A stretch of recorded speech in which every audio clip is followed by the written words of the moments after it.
അപ്പോ നമ്മളിവിടെ ആദ്യം എഴുതിയതിൽ തെറ്റിപ്പോയിട്ടുണ്ടായിരുന്നു.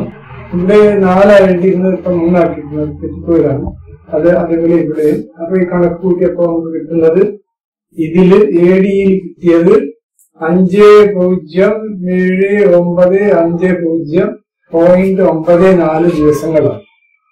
AH പ്രകാരം കിട്ടിയത് 5 ഇത്ര, അതായത് 11.77 ദിവസത്തിന്റെ വ്യത്യാസം.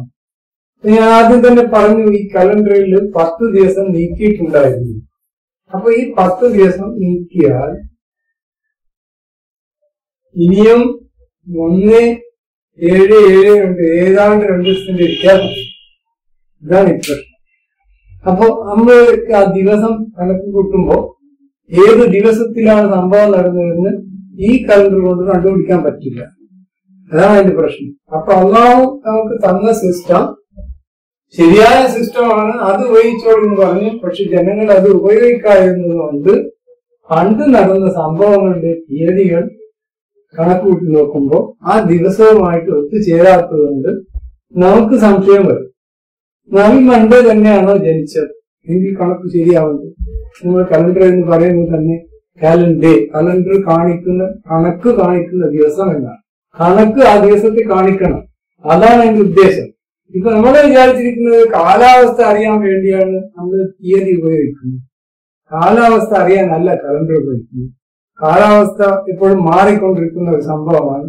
കാലാവസ്ഥ മാറിക്കൊണ്ടിരിക്കും. കണക്ക് എപ്പോഴും ശരിയായിരിക്കണം, അതാണ് നമുക്ക് വേണ്ടത്. അതുകൊണ്ട് കാലാവസ്ഥ ബേസ് ചെയ്തുകൊണ്ടുള്ള ഒരു കലണ്ടർ നമുക്ക് ശരിയാവുകയും, അതാണ് ജവഹർലാൽ നെഹ്റു പറഞ്ഞത്. ശരിയായ ഒരു കലണ്ടർ സിസ്റ്റം നമുക്ക് വേണം. ദിവസം കണ്ടെത്താൻ പറ്റണം. ഒരു സംഭവം നമ്മൾ റെക്കോർഡ് ചെയ്താൽ 1000 വർഷം വരുന്നവർ കണക്ക് കൂട്ടിയാൽ ആ ദിവസം കിട്ടണം. അല്ലെങ്കിൽ അത് അർത്ഥമായിട്ട് ആളുകൾ പറയും. ഇതിനിപ്പോ ഞാനിത് വായിക്കാം, വേറൊരു കണക്ക് കാണിച്ചു തരാം. അപ്പോ നമ്മള് ഈ ചന്ദ്രമാസ കലണ്ടർ പ്രകാരം കിട്ടിയ ദിവസങ്ങൾ 5.097.939 നോക്കണേ, തെറ്റുന്നുണ്ടോ? 0.17 ദിവസങ്ങൾ.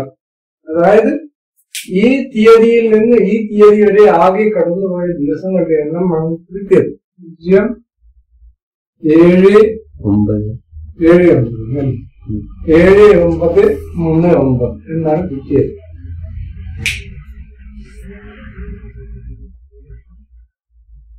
അപ്പൊ ഇത് മാറ്റി വിടട്ടെ. അപ്പൊ ഇതിലിപ്പോ ദിവസം കണ്ടെത്താൻ നമ്മൾ എന്ത് ചെയ്യുന്നു എന്നതാണ്. അതായത് ഇത് ഏത് ദിവസമാണ്, ദിവസം ശരിയോ തെറ്റോ? ഇപ്പൊ മൺഡേയിൽ നമുക്ക് ദിവസം, ഈ മൺഡേ നമുക്ക് കണക്കൊണ്ട് കിട്ടണം. ഇവിടെ ഇങ്ങനെ കിട്ടിയത് കൊണ്ട് ഇവിടെ ഒരു അൽഗോരിതം ഉണ്ട്.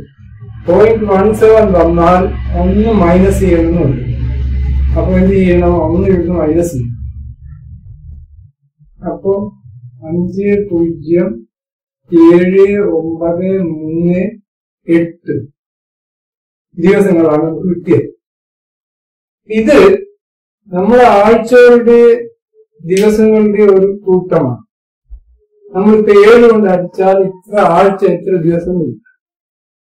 7 കൊണ്ട് അടിക്കാം.